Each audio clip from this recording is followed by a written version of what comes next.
Hello दोस्तों, welcome to PSC online. तो आज हम एक नई सीरीज़ शुरू करेंगे। इसमें हम जितने भी टॉपर्स हैं, जितने भी 2022 में रिजल्ट आया है, किसके टॉपर्स रहे हैं, उनकी कॉपीज़ जो हिंदी मीडियम है उनको भी हम देखेंगे और इंग्लिश मीडियम है उनको भी देखेंगे। ठीक है, तो अभी मैं इस सीरीज़ में पहली कॉपी उठाता हूँ रवि सहग जी की। ठीक है, जो ऑल इंडिया टॉपर कितना रहे हैं, AAR 18। इन्होंने विजन IAS में अपनी टेस्ट सीरीज दी थी। ठीक है, तो इसको हम देखते हैं कि इन्होंने किस तरीके से क्वेश्चन को सॉल्व किया है और किस तरीके से उसके आंसर दिए हैं। उसी चीज़ को आपको ही फॉलो करना है और आप भी इन्हीं की तरह अच्छे मार्क्स पा सकते हैं। ठीक है, तो चलिए हम देखते हैं कि इन्होंने किस तरीके से अपने टेस्ट सीरीज़ में क्वेश्चन को सॉल्व किया है। ठीक है, तो इनका जो पहला क्वेश्चन है वो दिया गया है, दिल्ली राष्ट्रीय राजधानी क्षेत्र शासन से बोलते हैं GNCTD संशोधन अधिनियम 2021 द्वारा प्रारंभ किए गए परिवर्तनों को रेखांकित करते हुए इस संशोधित अधिनियम से जुड़े विभिन्न मुद्दों का विश्लेषण कीजिए। ठीक है, ये क्वेश्चन दिया गया है। अब इसी को मैं इंग्लिश में पढ़ता हूँ। इसको आपको 150 वर्ड में लिखना है और ये 10 मार्क्स का क्वेश्चन हो जाता है।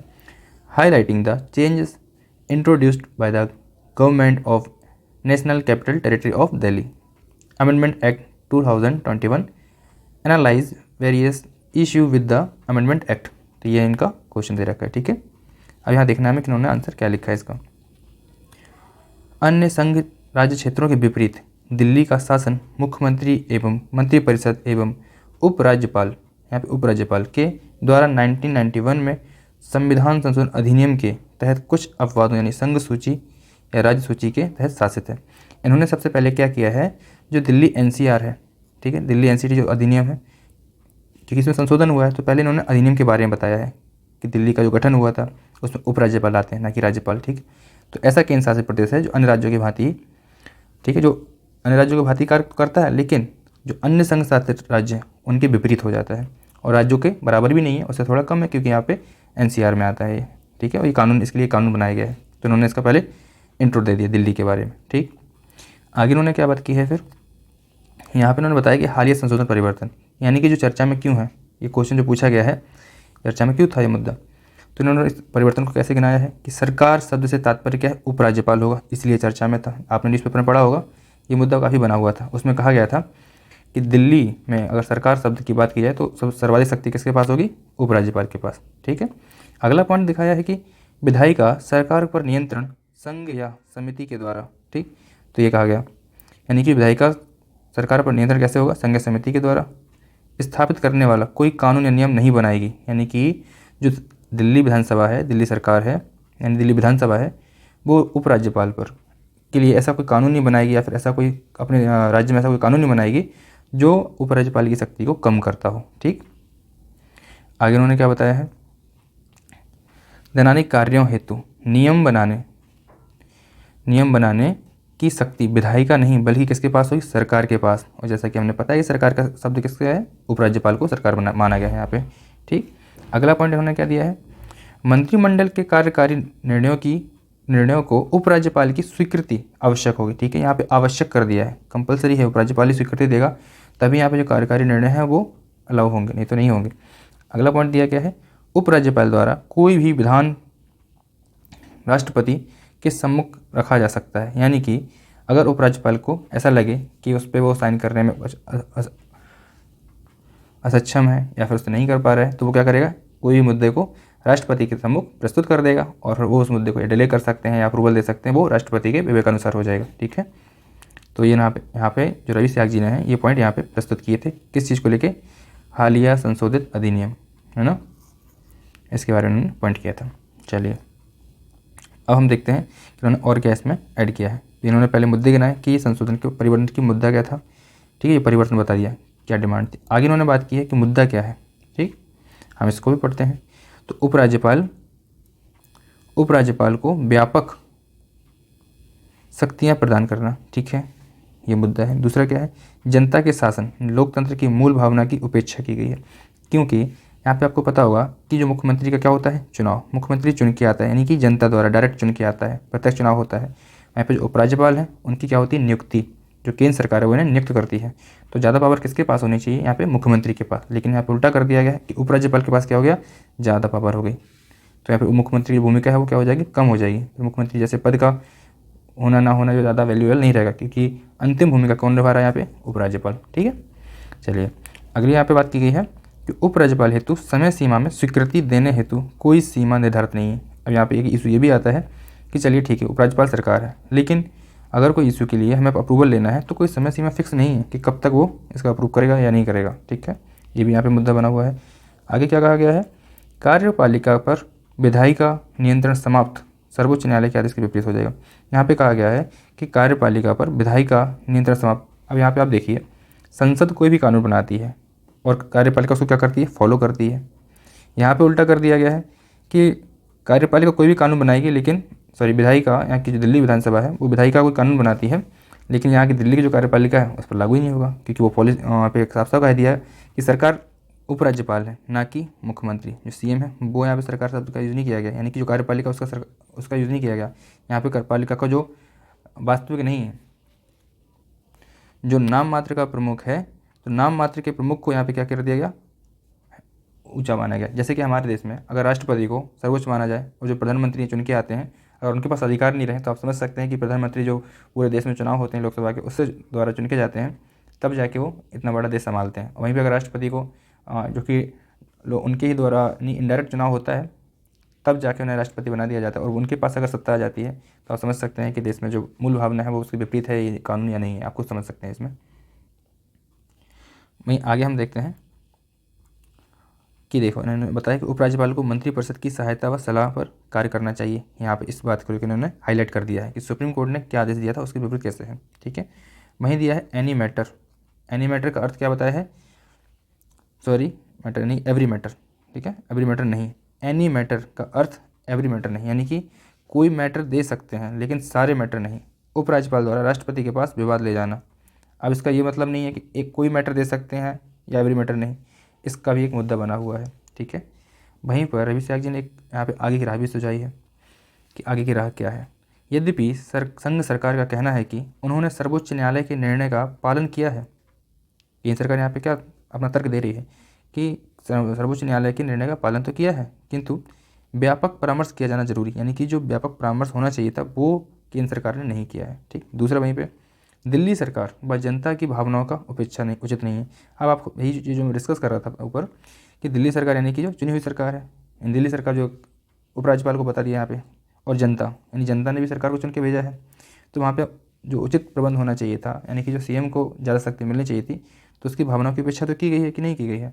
अब आपको समझ सकते हैं, एक तरफ जनता अपने प्रतिनिधि को चुन के भेजती है वहाँ पे, वो जाकर वहाँ शासन संभालता है, और ऊपर से केंद्र सरकार यहाँ पे नियुक्त कर देती है, तो यहाँ पे जो मूल भावना है इसकी वो यहाँ पे खत्म हो जाती है। ठीक, उपेक्षा की जाती है मूल भावना की।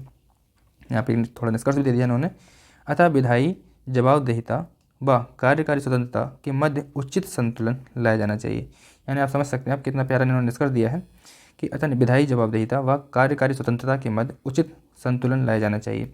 आप यहाँ देख सकते हैं कि कितने ही अच्छे जो शब्द माने जाते हैं, मूल शब्द माने जाते हैं, ऐसे ही हमें शब्दों का यूज़ करना है। कार्यकारी स्वतंत्रता के मध्य उचित संतुलन का लाया जाना। ठीक, तो हमें ज़्यादा व्यवहारिक नहीं लिखना है, थोड़ा हमें प्रशासनिक भाषा वाली वो भी लिखनी है, शब्दावली का यूज़ करना है। कुछ हमें ऐसी शब्दावलियों का यूज़ करना है जिनसे हमारे शब्दों का जो समय सीमा है, शब्दों की जो सीमा है वो बचे, कम शब्द खर्च हों, कम शब्द में ज़्यादा बातें। जैसे कि यहाँ पे लिखा गया एनी मैटर, एनी मैटर का अर्थ एवरी मैटर नहीं। ठीक है, इस शॉर्टकट में बता दिया है। यहाँ पे आप देख सकते हैं कि कैसे इस बात को जो सुप्रीम कोर्ट के आदेश की बात थी उसको कितने ही कम शब्दों में समझा दिया है। वहीं पर आप और देख सकते हैं कि उन्होंने, अगर ये कार्यपालिका वाला पॉइंट देखते हैं तो कितना कार्यपालिका पर विधायी नियंत्रण समाप्त। जैसा कि आप लोग किसी भी मैगजीन में पढ़ते होंगे, कोई हेडिंग आती है तो उसी हेडिंग को अगर आप समझ लेते हैं और उसी के अनुसार उसको लिख लेते हैं तो कितने ही ये शॉर्टकट में हमारा आंसर तैयार हो जाता है। ठीक, वहीं आप ऊपर देख लीजिए, यहाँ पे उन्होंने स्टार्टिंग कैसे की थी। मैं एक बार फिर से आपको इसका रिव्यू दे रहा हूँ कि पहले इन्होंने इंट्रो दिया है। ठीक, शुरुआत में छोटा सा इंट्रो देना है हमें, कोई भी अगर ऐसा क्वेश्चन आता है उसके अनुसार हमें इसको थोड़ा सा इंट्रो देके बताना है। ठीक, उसके बाद जो मुद्दा है हमने उसको दिखा दिया कि भाई मुद्दा क्या है, क्यों परिवर्तन को लेके बात हो रही है वो बता दिया। अब जो परिवर्तन तो हो रहा है उसको लेके हमने फिर इसका मुद्दा बता दिया कि परिवर्तन से क्या क्या मुद्दे सामने आ रहे हैं, वो समस्या गिना दी, नहीं चुनौतियाँ, जो चुनौतियाँ हैं। अब ये भी बता दिया कि ये मेरा पक्ष नहीं है, ये सुप्रीम कोर्ट की मूल भावना का भी मुद्दा है, तो हमने सुप्रीम कोर्ट को यहाँ पे वैलिड ठहरा दिया है। वहीं पर आगे की राह पे क्या बात कर सकते हैं, हमने आगे की राह में 2 पॉइंट भी दे दिए यहाँ पे, जो कि वैलिड पॉइंट दे दिए हैं कि व्यापक परामर्श किया जाना जरूरी, जो कि नहीं किया गया था। दिल्ली सरकार व जनता की भावनाओं की उपेक्षा की गई, ये भी देखिए। आप समझ सकते हैं यहाँ पे जो भी हमने यहाँ पे रवि सहायक जी ने जो भी पॉइंट रखे हैं वो काफ़ी अच्छे पॉइंट माने जाते हैं यहाँ पे क्वेश्चन के लिए। यानी इससे बेटर क्वेश्चन अगर सोचे तो आप सोच सकते हैं कुछ और भी, लेकिन मुझे नहीं लगता कि इससे बेटर कोई और आंसर इसका हो सकता है। ठीक, एक मॉडल आंसर, अच्छा मॉडल आंसर दे रखा है उन्होंने यहाँ पे। आप एक क्वेश्चन को फिर से दोहरा लीजिए ताकि आपने जो भी पढ़ा है अभी तक वो आपको एक रिकॉल हो जाए और आपको समझ में आ जाएगा कि क्वेश्चन का आंसर कैसे देना है। ठीक है, यहाँ पे हम शॉर्ट में पढ़ लेते हैं इसे कि दिल्ली राष्ट्रीय राजधानी राज्य क्षेत्र यानी कि GNCTD संशोधन अधिनियम 2021 द्वारा प्रारंभ किए गए परिवर्तनों, यहाँ पे आप क्वेश्चन को गौर कीजिए कि 2021 द्वारा जो संशोधन अधिनियम आया है, प्रारंभ किए गए परिवर्तनों को रेखांकित करते हुए इस संशोधित अधिनियम से जुड़े विभिन्न मुद्दों का विश्लेषण कीजिए। ठीक, आप क्वेश्चन की डिमांड समझिए। यहाँ पे क्या कहा जा रहा है कि जितने इस जो अधिनियम है इस परिवर्तन को रेखांकित करना है, क्या क्या परिवर्तन हुए हैं, इसके बाद इस संशोधित अधिनियम से जुड़े विभिन्न मुद्दों का विश्लेषण। अब आप यहाँ देखिए, ठीक है, यहाँ पे हमने क्वेश्चन देख लिया। इसके बाद इन्होंने यहाँ पे पहले क्या बताया है कि परिवर्तन को रेखांकित करना था, तो परिवर्तन को रेखांकित कर दिया। दूसरा पॉइंट क्या आता है यहाँ पे, किस अधिनियम से जुड़े मुद्दे, तो यहाँ पे आप देखिए, यहाँ पे मुद्दे बता दिए, यानी कि फालतू कोई भी बात नहीं कही गई है, कोई भी एक्स्ट्रा मटेरियल नहीं डाला गया है, जो क्वेश्चन की डिमांड थी सेम टू सेम वही प्रस्तुत किया गया है, तो इन्हें अच्छे नंबर यहाँ पे मिले हैं। ठीक, आगे ना यहाँ पे उन्होंने आगे की राह भी बता दी, जो कि एक बहुत ज़रूरी पॉइंट हो जाता है कि अब आप क्या सोचते हैं। आपने समस्या तो बता दी, लेकिन इसका उपाय क्या होना चाहिए, क्योंकि आप एक सिविल सेवक बनने जा रहे हैं, तो आपके पास हर चीज़ का उपाय होना चाहिए। कोशिश करनी चाहिए कि आपका जो आप कोई ना कोई इसका सॉल्यूशन रखें। ठीक है, तो ये आगे की राह बता के निष्कर्ष देके खत्म कर दिए। तो ये हमारा पहला क्वेश्चन था, इसको डिस्कस करने में थोड़ा समय लगा है, लेकिन आप समझ सकते हैं कि इस क्वेश्चन से आपको अगर ऐसा कोई क्वेश्चन आता है तो आप उसको कितनी अच्छी तरीके से सॉल्व कर सकते हैं और कितना सटीक आंसर दे सकते हैं बिना किसी फालतू की कोई बात किए बिना। क्योंकि आपको यहाँ पर शब्द सीमा निर्धारित की गई है कि 150 शब्दों से ज़्यादा आप नहीं लिख सकते हैं। ठीक है, 10 मार्क्स का ये क्वेश्चन हो जाता है। इसी नंबर की कैटेगरी में आपको कि इसी 10 नंबर में 150 मार्क्स 150 शब्दों में ही आपको क्वेश्चन का आंसर लिखना है, तभी आप इसमें क्या होगा, जो अच्छे नंबर आपको प्राप्त हो सकते हैं। वरना आप देख ही रहे होंगे कि आपको अगर आप कोई टेस्ट सीरीज लगाने जाते हैं, आप कहीं भी आप टेस्ट देते हैं, 2.5 नंबर 3 नंबर 4 नंबर ये हाईएस्ट हो जाते हैं। ठीक है, इसके अलावा अगर आप अच्छा आंसर लिखते हैं तभी आपके 5 से ऊपर नंबर बढ़ना स्टार्ट होता है। तो सबसे पहले क्या होना है कि हमें क्वेश्चन की डिमांड समझना है। यहाँ पे सबसे बड़ा मुद्दा यही आता है कि क्वेश्चन क्या कहना चाह रहा है, क्वेश्चन की डिमांड क्या है, फिर क्वेश्चन में मूल बिंदु कौन कौन से मुद्दों का आपको क्रमवार रखना है।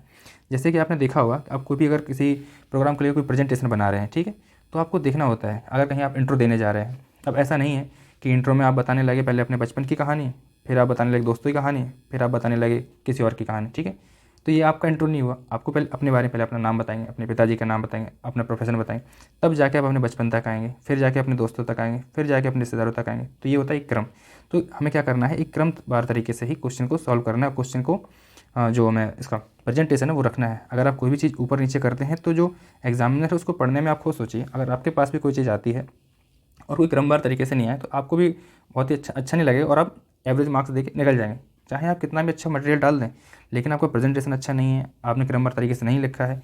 जो क्वेश्चन की देखिए, जो एग्जामिनर है वो क्वेश्चन की डिमांड के अनुसार ही उस पर इतनी सारी कॉपी चेक करनी होती है, उसके माइंड में एक मॉडल आंसर बना होता है, तो वो देखेगा कि इस क्वेश्चन को किस तरीके से लिखा जाना चाहिए। ठीक है, उसके पास मॉडल आंसर है तो वो देखेगा ये चीज़ें। तो आपको यही देखना है कि क्वेश्चन में क्या क्या चीज़ें क्रम से पूछी गई हैं। आपने यहाँ पे इंट्रो दे दिया, यहाँ पे फिर परिवर्तन के जो परिवर्तन है वो बता दिए, फिर से जुड़े मुद्दे क्या हैं वो बता दिए। आगे कितना सिंपल क्वेश्चन है, आप इसे आराम से लिख सकते हैं, बशर्ते आपको ये टॉपिक थोड़ा पता होना चाहिए कि मुद्दा क्या है। ठीक है, तो इस तरीके से आप कोई भी क्वेश्चन आता है तो इसे सॉल्व कर सकते हैं और अच्छे मार्क्स पा सकते हैं।